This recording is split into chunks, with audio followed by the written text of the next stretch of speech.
Hi friends, அஸ்ஸலாமு அலைக்கும். Welcome to Raifa kitchen. நம்ம இன்றைக்கி பார்க்க போகிறது ஈரல் குழம்பு தாங்க. மட்டன் ஈரல், சிக்கன் ஈரல், இப்படி எது எடுத்தாலும் இது போல் செஞ்சு பாருங்கள். சாதம், சப்பாத்தி, பரோட்டா கூட சாப்பிட்றதுக்கு சூப்பராக இருக்கும். எப்படி செய்யுதுன்னு பார்க்கலாமா? வீடியோவை ஸ்கிப் பண்ணாமல் பாருங்கள். வீடியோக்குள்ளே போகிறதுக்கு முன்னாடி நம்ம சேனலுக்கு இப்போ தான் ஃபஸ்ட் டைமாக வந்திருக்கிறீங்கன்னா அப்படியே நம்ம சேனலையும் சப்ஸ்கிரைப் பண்ணிவிட்டு வந்துடுங்க. வாங்க இப்போ வீடியோக்குள்ளே போகலாம்.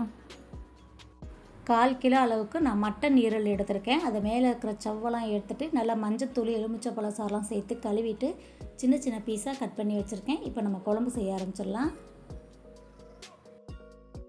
இப்போ அடுப்பில் ஒரு கடாய் வச்சு சூடானதும் நல்லெண்ணெய் சேர்த்துக்கிறேன். நல்லெண்ணெய் சேர்க்கும்போது டேஸ்ட்டுமே நல்லாயிருக்கும், உடம்புக்குமே ரொம்ப நல்லது. இப்போ எண்ணெய் சூடானதும் 2 ஏலக்காய், 2 கிராம்பு, ஒரு சின்ன துண்டு பட்டை சேர்த்துக்கலாம். இது பொரிஞ்சதும் இது கூடவே 1/2 ஸ்பூன் அளவுக்கு நான் சோம்பு சேர்த்துக்கிறேன். சின்ன வெங்காயம் தான் சேர்த்துக்க போகிறேன் இன்றைக்கி சமையலுக்கு. ஈரலுக்கு சின்ன வெங்காயம் நல்லெண்ணெய் சேர்க்கும்போது டேஸ்ட்டாக இருக்கும். நான் வந்து ஒரு 200 கிராம் அளவுக்கு சின்ன வெங்காயத்தை உரிச்சிட்டு 2 கட் பண்ணி சேர்த்துருக்குறேன். நீங்கள் பெரிய வெங்காயம் சேர்க்குறாருந்தாலும் 2 வெங்காயம் சேர்த்துக்கலாம்.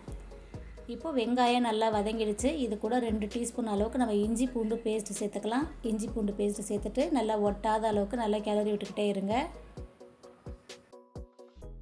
இப்போ இது கூடவே நம்ம சுத்தம் பண்ணி வச்சுருக்க ஈரலையும் சேர்த்துடலாம். ஈரலை சேர்த்துட்டு கொஞ்சம் நேரம் இந்த இஞ்சி பூண்டு எண்ணெயிலே நல்லா வதக்கி விட்டுருவோம்.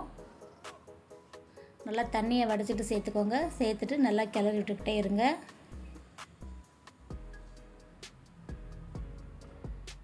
இப்போ ஈரல் நல்லா வதங்கிடுச்சு பாருங்கள். இப்போ இதுக்கு தேவையான மசாலா எல்லாமே நம்ம சேர்த்துடலாம்.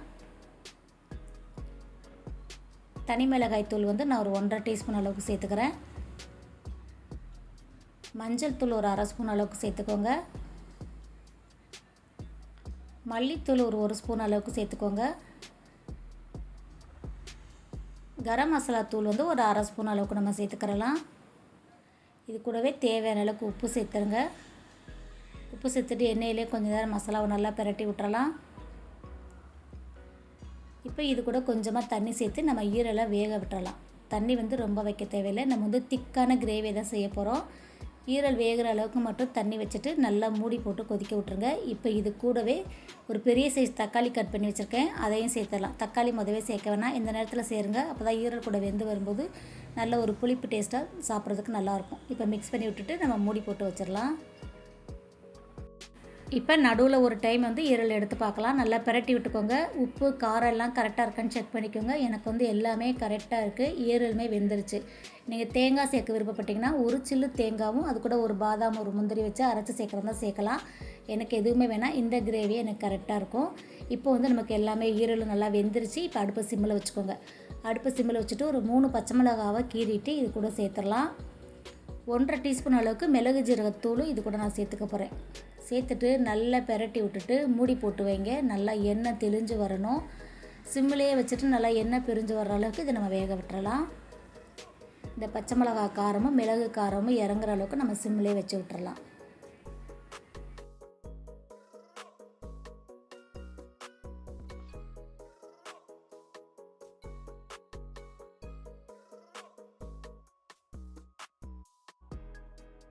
இப்போது ஒரு 5 நிமிஷத்துக்கு அப்புறம் நம்ம எடுத்து பார்க்கலாம். பாருங்கள், ஈரல் கிரேவியில் நல்லா எண்ணெயெல்லாம் தெளிஞ்சு பச்சை மிளகாவும் மிளகு ஜீரகமும் நல்லா மிக்ஸ் ஆகி நல்ல ஒரு மணமான ஈரல் கிரேவி நமக்கு ரெடி ஆகிடுச்சு.